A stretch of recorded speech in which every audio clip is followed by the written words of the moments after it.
All right, welcome in. This is the Front Row Podcast with Coach Mark Gottfried, and those that have paid attention and watched and listened. You know that I've been fortunate to have a lot of high-achieving individuals, and just learning their stories today, man, I am fired up. I got a guy that I really think is an amazing person. Obviously, he was a great athlete, but just as a person and your character. And I've got the Hall of Famer, Eric Dickerson. How you doing today, Eric? Good, Mark. How you doing, man? Wonderful. I'm sorry I'm driving, but I got to drive and do this. No, you're good. You're good. So, well, let's talk real quick, Eric. Here's first thing I want you to talk to me about a little bit. From Sealy, Texas. Okay. A town of about, let me guess, about 7,000 people, maybe. You may be there. Is that about right? Now. And so, out of this little town, that's more than. We lost you. There we go. Talk to me about Sealy, Texas, where you grew up. Tell me a little bit about that town. Well, I grew up in Sealy, Texas, 50 miles west of Houston, right off I-10. It's 152 miles from San Antonio, Texas. And it's a cow town. There wasn't a lot to do there. I mean, nothing at all. It was when I was there, only 2 red lights in the town. My high school, there was about 60 to 70 people in my high school graduating class at Sealy. There's about 2,500 people there. I mean, back in that was 1979 when I graduated high school.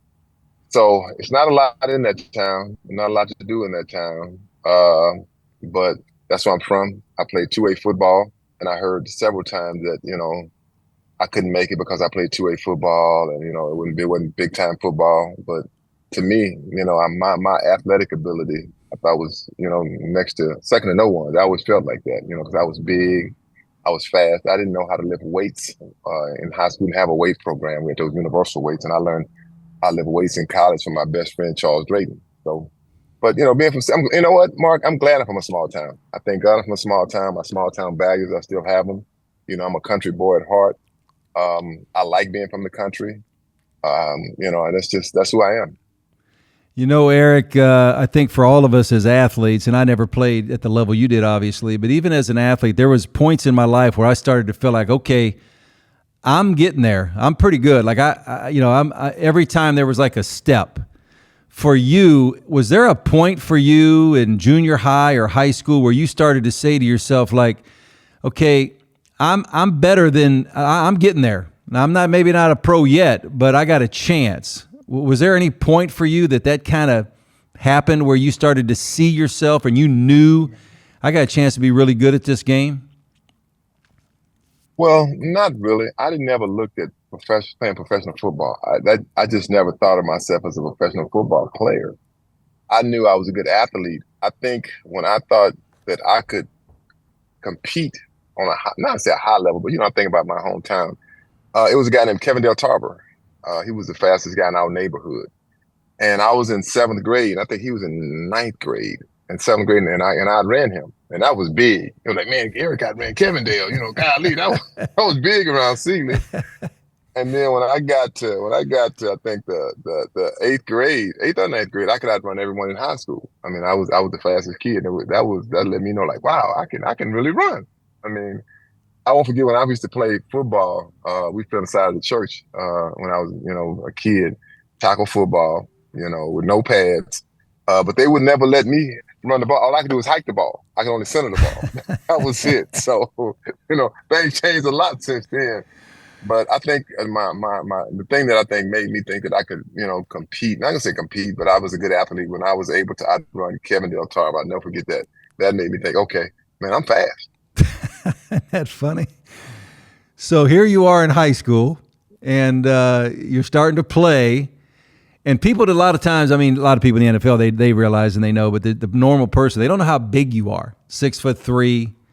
And when you were in high school, were you that big, or did you grow later?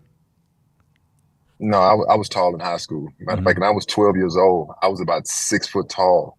And I remember because we had to, that's when it was really kind of like, it was segregation was over, but we had a theater there in Sealy called the Texan. And the blacks had to sit upstairs and the whites had to sit downstairs. We all knew each other, in a sense. So I was 12, and they didn't believe I was 12. I had to bring my birth certificate. Because if you were 12 and under, you paid 50 cents. If you were like, I know, 13 and over, you paid like $1.50 or $2. So I had to bring my birth certificate. I remember the man, he was such a red racist. He said, "You're not no 12 years old, boy." And I had to bring my birth certificate to show him, to show him how old I was. So yeah, I was always pretty tall. Eric, where did the when people talk about you as a runner in the NFL, obviously in college in the NFL, they just talked about how because you were bigger, taller, but kind of the way you ran. I think I saw one years and years ago. I watched this. I don't know who. I can't remember the guy. It might have been Emmitt Smith. I don't know. But anyway, somebody talked about how you ran, just soft on your feet, upright, and just ran. Because I don't think a lot of running backs ran like that. Do you feel like you were way different than some of those guys because of your height and the way you ran? Yeah, I mean, for me, I was, because they didn't think I could play running back because they wanted me to play. At first, I played flanker, like my freshman year in high school, flanker and some running back, and receiver, because they said I was too tall to play running back, and I wanted to play running back because O.J. Simpson was my favorite player, and I'm saying he's tall. I mean, I'm tall. He's tall too. So yeah, that was an issue, at first. But I can tell you, man, Mark. It was just a gift from God, man. I always say that, I give all the glory to him. He's the one that gave me the gift, and I always say he gave me a gift second to no one's. And I don't mean that being arrogant. I mean that being for real, because I was afraid of nobody. I was not afraid to race anybody because of my size, my speed, and it was genetics. Like, I got to tell you a quick story. I was adopted. I was legally adopted by my great aunt, Viola Dickerson. So my mother had me when she was 16 years old. I didn't know my mother. They told me my mother was my sister. So I didn't find out my mother was my real mother until I think I was in sixth grade. I think sixth or seventh grade. A teacher told me, Miss Holliday told me, I won't forget it. She told me, "I want you to stay after class." I said, "Okay." And so I, go up to her desk, and she says, "So have you seen your daddy?" I said, my dad is at home." She said, "No, boy, your real daddy." I'm like, "Who are you talking about?" He said, "Go home and ask your mama who Richard Seals is." She said, "Lady Ray," she said, "Miss Red, not your mama." She said, "Your mama's Helen." That was my real mother. That was my mother's name. I didn't know that. I thought Helen was my sister. So she said, "Go home and ask them who Richard Seals is." So I never forget, I went home, rode my bike home, and I said, "Mom," I never forget, my dad was sitting, my mother was standing. My dad was the calmest man, best man I knew. Now, my mother was real fiery, very much. They call her Red. She was real light skinned. And I said, "Mom," "who is Richard Seals?" And she said, "Who the hell told you that?" Never forget. I said, "Miss Holliday." "What the hell did she tell you? What the?" I mean, she went crazy. And my dad said, Red, settle down. And she said, "Well, who told her?" I said, "Miss Holliday." "What did she?" She said, "Eric, what did she tell you?" I told her what she told me. I said, "Said you're not my mama, and you're not my dad. I'm adopted, and my real mama is Helen. This is my sister. She lived right next door to us, right next door to me, because she had married and had 2 kids. I told her she was my sister." So I won't forget, she called next door to my mother, Helen. She said, "Helen," I met her on the phone, "Helen," then told this boy about Richard. And all I could hear was the run across the porch and the screen door slamming next door. She go, "What did she tell you?" And I told her what she told me. She said, "You're my mama, and what I call Mama Viola is my aunt, and my dad's not my real dad. I'm adopted." You know what? Mark, it answered some questions, but it didn't bother me. I mean, I love my parents, man. I mean, I love my parents. I love my mom, and so. But I'm gonna tell you, boy, it caused a big uproar. Matter of fact, my mother was gonna go over and kill her. She went to get the pistol. My dad stopped her. I mean, that's how bad it was. Because she only lived maybe 150 yards from us, across the field, and she walked over, and I could hear her cursing out, "You bitch! You come out of there! You!" Oh man, she was going crazy. "Be telling nobody about Richard and all that." So, make a long story short, my real dad was named Richard Seals. So let's fast forward. So I finally met Richard. I think I'm a junior. He was cool. I mean, never asked me for nothing. He was cool. But when I got to the National Football League, we played the St. Louis Cardinals in St. Louis. And I was friends with Roy Green, became friends with Roy Green. Roy, this was before the game. He said, "Eric," he said, He's from Texas. He wants to talk to you about some of your folks. Because Emmett Thomas from Texas, he's a Hall of Famer too now. And so, I, so before the game, he comes over and talks to me. This is, we were out there in shorts and t-shirts. He said, Eric, he said, let me ask you a question, man. He said, aren't you from Sealy? I said, yep. He says, your grandmother. He said, your grandmother named Johnny Mae Schaefer, your real grandma? I said, yeah. He said, the lady who raised you, name is Viola Dickerson. Your dad was Carrie. I said, yep. He says, I know some of your folks. My folks know some of your folks. He said, look, can I ask you a personal question? I said, yeah. He said, your real dad named Richard Seals? I laughed. I said, yeah. He said, I knew it. I said, why? He said, man, Eric, he said, I knew your dad. He said, I played college football against him. I think he went to Prairie View. He said, man, Eric, he said, he told me that he got a girl in Sealy pregnant and that they wanted him to get married. He was only like 17. And he said, I wouldn't do it. I wouldn't go get married. I wouldn't get married. And so he said that when I saw him, he said, you run just like your dad and his brother. He said, they were big, they were fast. He said, just like him. He said, he said, when I saw you run, he said, that's gotta be him. He said, I looked at where you from, looked at your date of birth. I said, it's got to be him. I said, well, that's me. So I can say a lot is in my genetics. Eric, did you ever develop after that a relationship with your biological father? Yeah, I mean, yeah, when we're cool. I mean, like I said, I talked to him about a month ago. Talked to him. I mean, we've never been real close, but I mean, I can say this much here. He's never asked me for anything. We've always been very respectful of each other. I like Richard. Nothing against him at all. I mean, I get it. He was young, so I had nothing against him. But I got to say, and I always say this, my dad, Eric Dickerson, was the best man I knew. That was the best father I could ever have because he taught me so much how to be humble, about God, going to church, treat people the way you want to be treated. I mean, like I said, I had a great father. I always say this. I always say to my friends, I said, if my dad don't make it into heaven, I ain't got a shot. So, Eric, in that small town, and you mentioned, the people who raised you there, your mother, father, and obviously your aunt, and the people around, but the ambition, like for you, like that drive, you're like, it separates good players from great players. Great players have another gear. They have a drive. I always say it's a GID mindset, a get it done mindset, but you've always had that. Did that come just out of that little town, or were there people or coaches? Where did that come from for you? Man, I say it was just a God-given instinct in me. I've always wanted to have more. I always wanted to. When I was a kid, I'll never forget, I had a friend named Kevin Kubrick. He's a white kid. And Kevin was a nice guy. He lived in my hometown. His folks had a nice brick home. Had a Jaguar. I remember they had a bearskin rug on the floor. And I said, I want this for my mother one day. Because my dad had passed away. My dad passed away when I was my junior year in high school. So he was gone.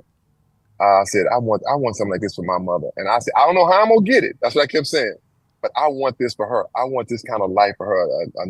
A brick home. And, sports. I didn't, Mark, I can't say I knew sports was my way out. I had no clue. But I know this much here.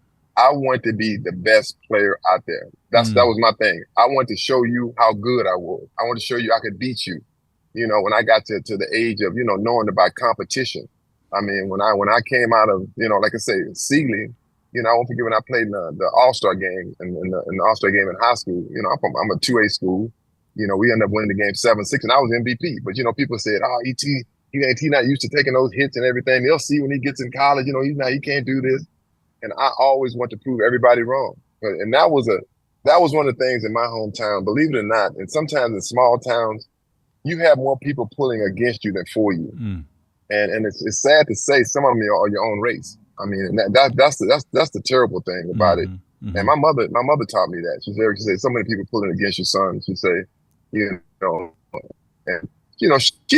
she never even liked football. She didn't like football. She said, I don't like that sport. She said, that sport is too dangerous. It'll cause you problems. You should play baseball, because I was a good baseball player too. But I love football. That was the sport I loved. That and track and field. Do you think because in a small town at times, Eric, just people are jealous? They just sometimes in small towns, and they're great people. My family's from small towns, but some people they know in their heart they're not getting out of there. And here's somebody like you that's got a chance to do amazing things, and it's almost like there's a bit of jealousy. Did you feel that somewhat? Oh, most definitely. Yeah. My mother would say, son, everybody laugh ain't tickle. You know, and that's true. I could see it. I mean, I had some of my cousins, even some of my cousins would say, oh, Eric ain't that good. You know, he gonna see when he go to college, man. You know, wait till he get to college. Them boys, they gonna show him. They gonna show him. And my first year, you know, I struggled in college. I did my first year in college. And after that, in my sophomore year, I mean, it was okay. It wasn't great. It was okay. It wasn't great. But you know, my junior years when it kind of clicked, and you know, I was getting better and better. I was getting bigger and I got stronger. And you know, even when my senior year came around, they talk about me getting drafted because I didn't think about no draft. And my mother told me, she said, "What's this I hear about you getting drafted?" I said, "Mama," I said, "They've been saying it." And she said, "Well, I'm gonna tell you," she said, "Boy, they talking about it in Sealy. Eric can't play no pro football. He ain't good at play no pro football. He play pro. He gonna see them the big boys up there." So anyway. After my rookie year, I had 1,800 yards rushing, 20 touchdowns, and I won't forget. It was. She told me. She said, I ain't gonna tell you who, but I heard. You know, they said, you know, yeah, he played all right, but he ain't my kind of player. Oh. You know, and then I rushed for 2,000 yards, the same thing. You know, man. I said, them small towns, man. There's something else.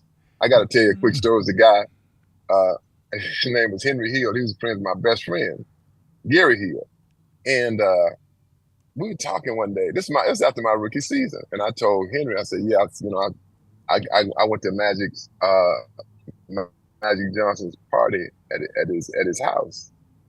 He said, "Hey, come here, you don't know no Magic Johnson." I'm like, "Henry, I do know Man, you a lie.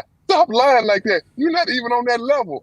I'll never forget that. I'm like, "Henry, I'm all pro." I said, "I play pro football." "Yeah, but you don't know no Magic Johnson." I mean. That goes to show you really how that small town mentality is, especially was back in the 70s.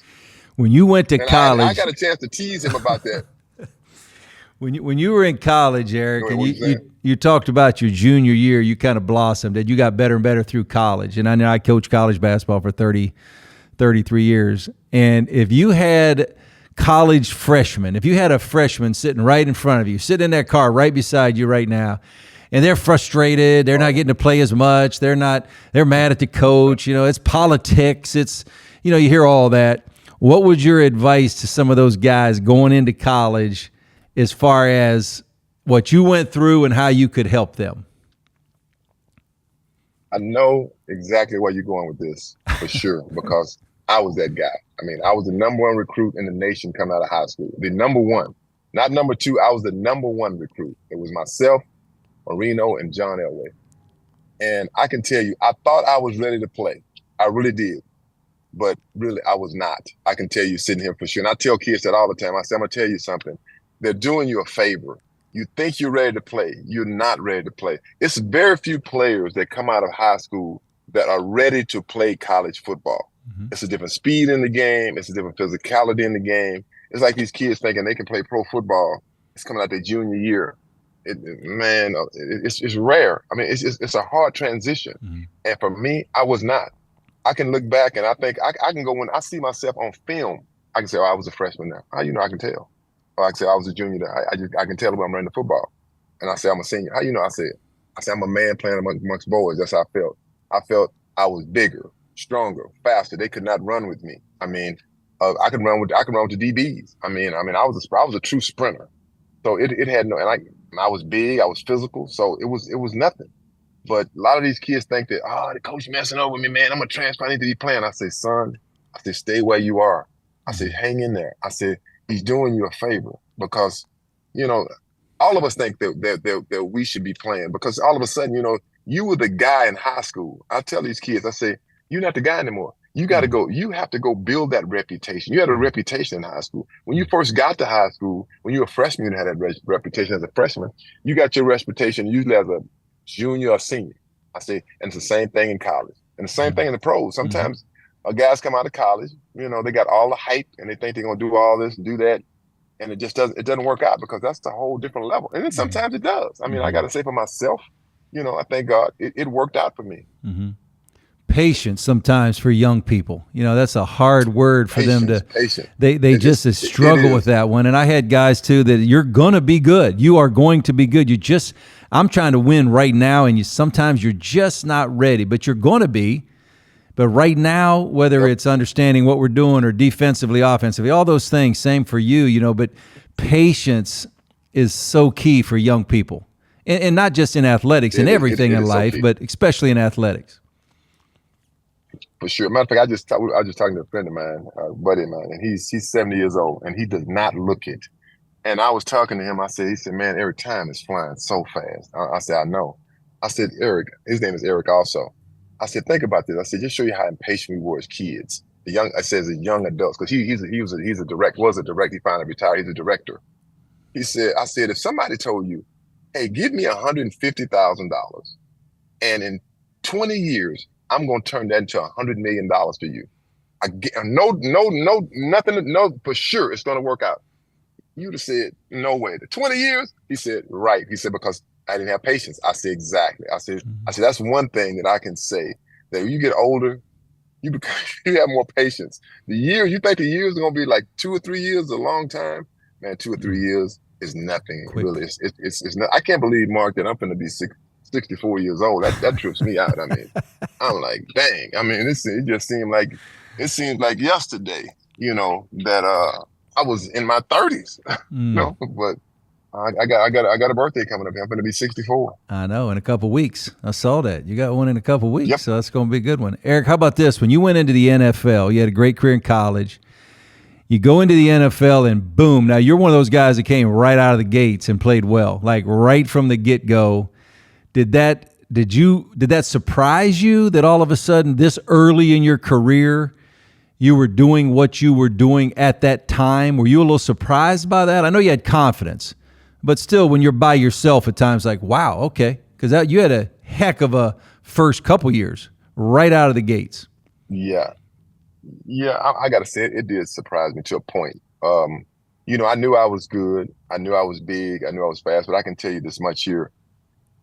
The speed of that game kind of threw me off. It really did, because the first couple of weeks, I mean, I struggled a little bit. Those first couple of weeks, I mean, it was like, wow. I mean, I was turning the ball over sometimes, because, you know, they hit you all the way to the ground. Back then they did, all the way to the ground. It was to the whistle blow. That's how it worked. Not till your knee hit the ground, to the whistle blow. And I had, you know, it took me a while to get used to that. I can say for me, I had a lot of confidence. And one thing, Mark, I was drafted by the right team. That's what it came down to. The right team drafted me, the Los Angeles Rams. They had a seasoned offensive line. They had a seasoned quarterback. You know, when I went there, I mean, I was a young buck on the team. You know, they were known for running the football. And John Robinson, that was his rookie year. He was known for running the football. So that helped a lot. And I tell people that all the time. I'll give you an example. Matter of fact, we were just talking about Saquon Barkley a couple of weeks ago. And I said, when he got drafted, I said, I like him as an athlete. I said, I think he'd be a great player. I said, but wrong team. I said, he would never be able to do what he reach his capabilities because of that football team. You take a guy like Emmitt Smith. Emmitt Smith was on the perfect football team for him. Emmitt Smith might not have had all the talent, but let me tell you something. He did exactly what he was supposed to do. He took advantage of the situation he was in. He made it great. And I always liked him, even in college. And being on that football team, sometimes if you go to the right team, it makes a big difference. You know, what team you get drafted to. Baseball, basketball, NBA doesn't make a difference. Football, all the same. Just had Robert Ory. You know, Robert played at University of Alabama. We talked about that. He went to Houston, and his rookie year, they win the world championship. You know, boom, boom, 2 in a row, and then he plays there for a while. Then he ends up in L.A., and then he ends up with the Spurs. He could end up with Washington or Cleveland back in the day, and it had been terrible. But sometimes you do have a little bit of good fortune, like you had as well, and that's big. Were there coaches along the way, Eric, that just stood out to you, like this guy right here was really good because of this? This thing. Was there people like that stood out to you in college or in the NFL, and why? Well, for me, for sure, it was my guy, Ron Meyer. You know, Ron Meyer was a guy that was very patient with me. Sometimes I was over anxious. I can't lie. Got to some fights in college, you know, He took care of me in that aspect. But yes, I mean, and Ron Meyer was the guy that I really liked. I mean, Ron died about 3 or 4 years ago, and when I say one of my favorite coach was Coach Ron Meyer. Mm-hmm. Guy in the NFL was John Robinson. John Robinson, I mean, he was the reason that he set the running game to help to feature me. My coach Jimmy Ray. Jimmy Ray was the reason that I was able to have 2,000 yards that season. Him and Zampese. I mean, they put the offense in to build around me. So yeah, I mean, coaches are important. Mm-hmm. I mean, I don't care how great the player is. If you don't have the coaches around you that see the talent that you have and know how to utilize your talent, mm-hmm. it'll never happen. Mm-hmm.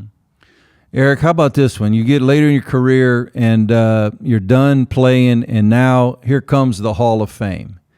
Like you're one of those players that, probably didn't say it out loud, but you knew, hey, that's coming for me, or it should come for me. But when it actually comes, the phone call happens. Tell me about that, because that's rare air now you're talking about. Rare air up there. Just that moment for you, coming from Sealy, Texas, in your whole career, and boom, here comes that opportunity for you to be in the Hall of Fame. Well, that was a big moment for me, really was. I never got a chance to play in a Super Bowl, but I think the big thing is that the guys that you played against, they respected you as a player. They knew that they had the game plan for you. I always say that about Hall of Fame players. A Hall of Fame player is a guy that we game plan for. You had to be ready for him, like a Lawrence Taylor or Walter Payton or Earl Campbell. Those guys, O.J. Simpson. You had to be ready for those guys. It's a great honor to be inducted into the Hall of Fame. I can tell you for sure, Mark, that was not the reason I played football. I didn't even know what the Hall of Fame was. Ricky Jackson was the one who told me what the Hall of Fame was. It was after my rookie season. We're in Hawaii, and we talking, and he told me some stuff. He said, man, I got to tell you this here, man. He says, we saw you on film. He said, we saw you on film in the preseason. He said, he big and tall. He want to run pretty. He said, we're going to break his big ass. He said, we're going to break his big ass. And he said, man, I got to tell you one thing. He said, brother, he said, when we would hit you, he said, because they were known for knocking people out there. They call it soul patrol defense.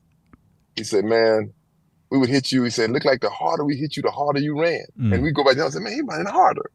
I said, Ricky, man, I'm from the country, dog. I said, man, that's that country in me. He said, I won't forget. He said, man, if you keep playing like this, you're going to be in the Hall of Fame. So I didn't even know what it was. So I waited a few minutes. I'm waiting. He going to tell me what it is. I said, Rick, man, I'm going to ask you a question, man. I said, what's the Hall of Fame? He said, Eric. You know what the Hall of Fame is? I said, no. He said, it's where the greatest players go. He said, they give you a bus. I'm like a school bus? He said, no, man, not no damn school bus. He said, like a bus, like they have your head. Then he smiled. I'm like, oh, okay. I had no clue. So then I started looking up Hall of Fame, but I never thought about it really, till people brought it up to me about going to the Hall of Fame. I mean, it's an honor to go in with all the guys that I'm in with, the guys I played against, the guys that are there, the older guys that made a way. I think about my friend Deacon Jones. I think of my friend Walter Payton, OJ, for the Steelers, just passed away, Franco Harris. I always used to call Franco when I'd go through Pittsburgh Airport because I used to watch Franco as a kid because I was a big Steeler fan. Mm-hmm. And every time I'd go through Pittsburgh Airport, I would take a picture with his statue there. I said, you're famous when you're in the airport. Mm-hmm. He'd always put me a laughing face. So it was an honor to go into the Hall of Fame. Eric, why do you think that, because, when I played at Alabama and played basketball, we lived with the football and basketball players. We lived in Bear Bryant Hall, so that we all lived together, and they all became good friends. And the Cornelius Bennett's of the, all these guys, great players that went on to have great careers. But a lot of these guys that I played with, boy, they get a little bit older. Their bodies are beat up now. I mean, you talk about beat up. And, as I've gotten to know you over the years, you've done a great job with that. But the game, I don't think people realize how violent the game is of football. But you seem to be like, when people try to tackle you dished out more punishment than you probably took as a runner. No, Mark, I'm going to tell you, I took a lot. I mean, I took a lot of punishment. I mean, I think you all do. I think you don't see it. I mean, matter of fact, somebody sent me a picture of Ricky Jackson hitting me, and my helmet is up, my glasses, my goggles is twisted. I mean, got under my chin strap. Man, I thank God, like I said, a lot of mine is genetics. I still work out. I can still run. I can still run. Not like I used to. I can still run because I got a young son. I'm over here to pick him up at football practice now. But it's how you take care of yourself. It really is. You got to take care of yourself because once you get older, I mean, it's hard to work out. It really is because you're not working out for anything. You're just working out for yourself. When you play football, you're working out for a reason to get ready for a season. You know, try to stay on the team. But when you get older, it gets harder and harder. And that's the main thing. Even for me, I mean, I don't like running. I don't like working out, but I do it because I've seen guys. I just told a buddy of mine. I said I saw a player that played for the Saints. He was a defensive back, and I didn't recognize him. But I knew him. I knew his face. He said, "Hey, Eric." I said, "What's up, man?" And he said his name. I'm like, "Damn, dog." And he said, "I know, man. Looked like I ate myself." he was only about 5'10", but he was like 250. I'm like, "Damn, what?" He said, "Man." He said, "I have not worked out since I stopped playing football." That's funny. So that's part of the secret. But it's nothing I can do with the football anymore. Trust me, I am beat up.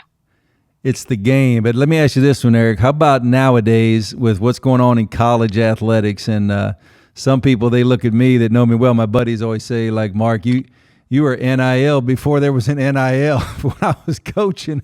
But the NIL, if you were a college freshman right now, can you imagine? Can you imagine right now what would be going on with what's happening with NIL and the portal? Man, if I was a college freshman right now, I'm sorry. If I was a college freshman right now, I would have it made. I would really have it made. You know, I'd have it made because for me, I mean, first of all, like I said, I was one of the first NIL, I guess, guys, because you know they talk about paying players, you know. They wouldn't give us a lot of money. They would give us a little bit. I mean, a little bit of money, you know, I came from a poor family. I mean, we didn't have it, just me and my mom. We didn't have anything.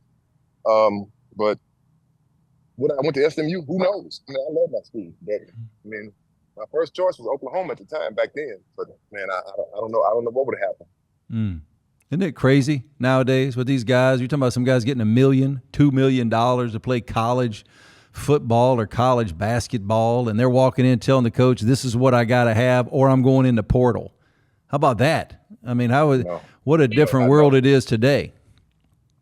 I know it's a way different world than it was when I played sports. I mean, it is what it is. But you know, one thing I'm glad for these kids because a lot of these kids, you know, they make a lot of money for the university. They don't get nothing in return. They say, "Oh, you get an education." Well, hey, the university's making a lot of money off your jersey, your name.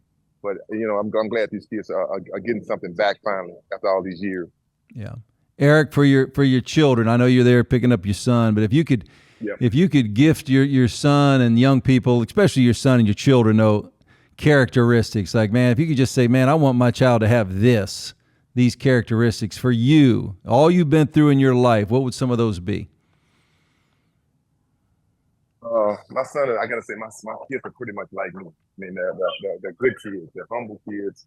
I just want to be like that, like my dad raised me. That's what I really want for my son.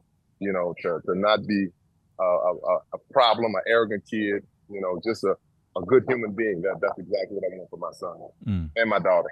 And I gotta say, I've been blessed. I've got 2 good kids. Gotta find them right now. I gotta find my son right now.